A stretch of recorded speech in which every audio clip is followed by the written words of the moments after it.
Today, this heat wave, there is no relief expected for the next couple of days for Victorians, particularly in the north of the state. Meanwhile, further south, the fire danger is increasing in Tasmania. For more, reporter Guy Stainer joins us from Hobart, while Ashley Aldridge is in Wodonga in Victoria. Ashley, can I start with you? What sort of conditions is the northeast facing today?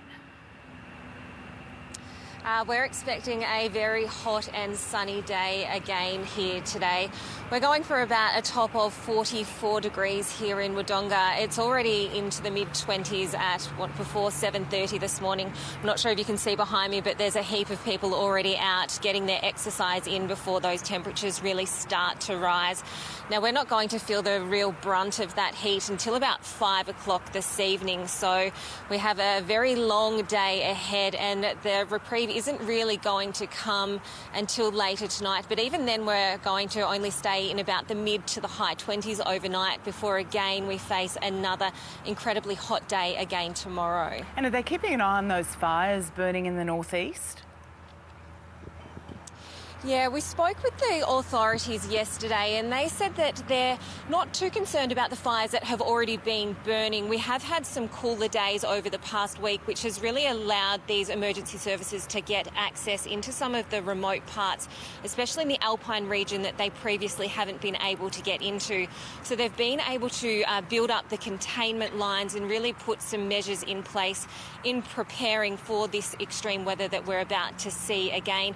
The concern is, though, that there are some thunderstorms that are forecast, and it's that dry lightning which we saw a few weeks ago that sparked those initial fires. They are, of course, again a concern as we go into the weekend. Ash, just stay with us. I want to go to Guy, who's in Tasmania. How's it looking there?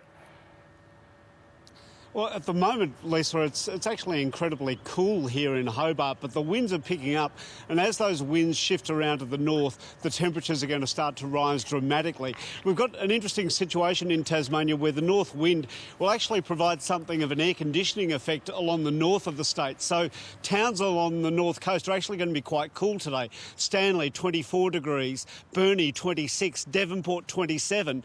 But as you head further south in the state, the temperatures really start to pick up. Launceston, 35 degrees. Strahan on the west coast, halfway down the state, also 35 degrees. 36 degrees on the east coast in Swansea and these places.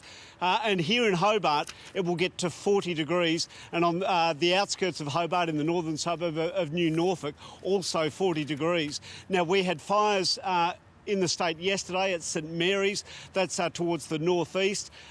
Those fires are at advice level. They got to watch and act yesterday. But as the north winds pick up, there are real concerns about fires in that area. There's another fire in Fingal, which has had ongoing fires for the last few weeks. So Fingal is another area of concern. But with these kind of conditions, we know that fires can spring up at any time, and very quickly the situation can escalate. You can have a bushfire advice go from advice to watch and act level to emergency warning level in a matter of half an hour. Yeah, Guy, we've seen just over the last day pictures of just how rapidly those fires can move through. Ash, just briefly, are they telling anyone, the authorities giving warnings about how people might be able to cope with the heat today? You said that they're out and about near the water already, but it could be serious, couldn't it? Yeah, that's right. They are giving those warnings to stay out of the heat during the hottest part of the day, which I've mentioned isn't coming until later this afternoon at around 5 o'clock. Stay hydrated, check on the vulnerable, the elderly and the young. This is, of course, many school children have gone back to school for the first time for the year this week, so it has been a long week for them, of course.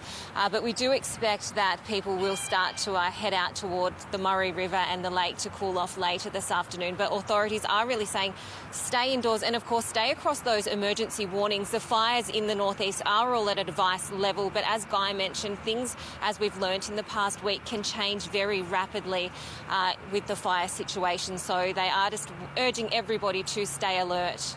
Ash and Guy, thanks very much.